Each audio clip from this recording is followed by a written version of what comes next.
Yo guys, welcome to a new video. So today we're going to be talking about Fear the Walking Dead. No we're not. No we're not. We're going to be talking about Dead City, Season 1, Episode 2, Is Anybody There? Or Anybody There. I think that's what the name's like. So I thought Episode 1 was pretty good. I think some people, I don't know if some people weren't too happy about it. I don't know, but I personally thought there was no problem with it. I guess a minor problem was Maggie. She was still a little bit unlikable. And do you know what? I would say the same for this episode. She was again a little bit unlikable. When you're kind of rooting for Negan more than Maggie, that there's a mistake of how much and how long Maggie has just been acting the way that she is. But for the most part, I didn't see any problems with episode 1, and I would say the same for episode 2. So I'll run through what kind of happens in the episode and then kind of just talk about some parts about it. So we start with the woman from the end of the first episode, and they're chasing the woman. And there's a really cool scene at the start where Maggie and Negan are on a zip line. And I feel like that scene should have definitely been extended out because basically Maggie didn't fully get to the end of the zip line, but it wasn't like it was like straight. So it wasn't going to go either direction back to somewhere or whatever. And so it almost like Maggie got a little bit stuck and it kind of ended pretty quickly. And I think that would have been a really cool set piece for some tension. Like even if it was quite obvious she wasn't going to die, like it was a bit of a stressful scene. But that happened, and then we have like a little flashback, or not a flashback, but like we swap places. We swap to Hilltop. We see that it's functioning, that there's like schools, and I think, if I'm not mistaken, it's Negan's daughter, or Negan, the person he's looking after. She's, joining Hilltop for the moment at least, and she's joining the school, and it's nice to see Hilltop again, see how it's different. But I don't know if it was Negan's daughter. It just a girl from Oceanside, they said. But I guess it's good because whoever it is, it shows that there's still a connection between Hilltop and Oceanside, and it just gives us a look into Hilltop. So that was quite nice. We then see the police officer again. And then we see Maggie and Herschel together in the flashback. That's why I said flashback before. We see them in a flashback, and the room kind of cuts. We see the girl from Oceanside, and then the room cuts. And it's Maggie coming out the room, and she's talking with Herschel, and she's saying how like you need to attend class and stuff because if you don't, you could be in trouble. And Herschel doesn't care.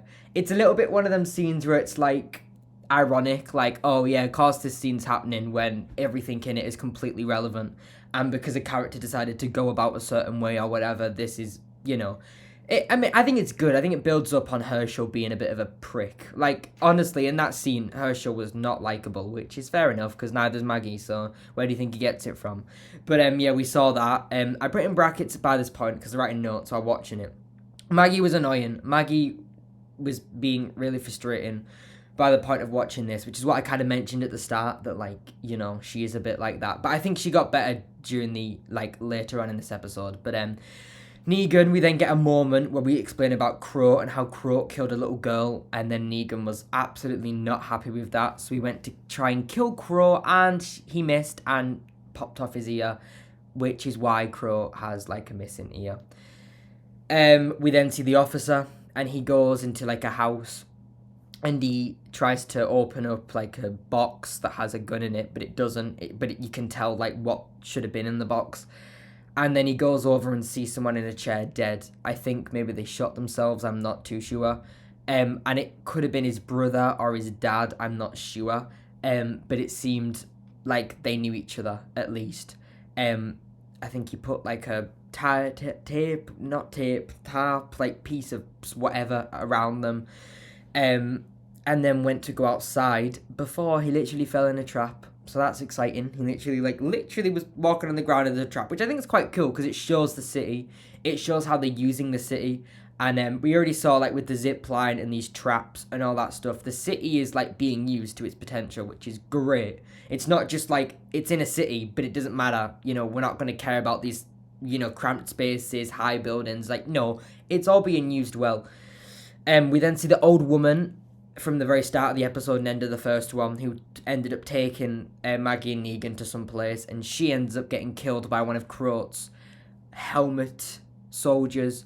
So Negan decides to set a great example and slits his throat, slits his chest, and throws him over the balcony to all his other little Crow army friends or whatever. And it's such a good scene. It's fantastic. It's great to see Negan be absolutely violent, but this time more for the right reasons. I get that you can make an argument that I would completely even argue myself that Negan in like season 7 and 8 wasn't that bad. I think that he had a reason, and Sanctuary, even though it was all violent and ruthless, it was like that to keep it protective, and he wanted to set an example to Croat's people. So do you know what? Fair enough. Maggie sees this, and I don't really know what she was thinking. She looked a bit like she was just kind of looking and like I can't describe it. She just seemed like she seemed interested, and she seemed a bit like it was a mix between interested and annoyed, but also happy. Like I think Maggie kind of saw Negan be ruthless for the right reason,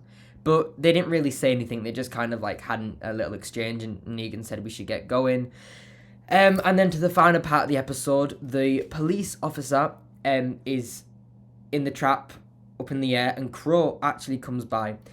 And Crow basically gets him down, says, "You are safe now," and then two of his men pick the officer up. I don't know if that means they're going to try and capture the officer, whether they're going to try and make the officer part of Crow's army, I don't know. But that's what happened with that.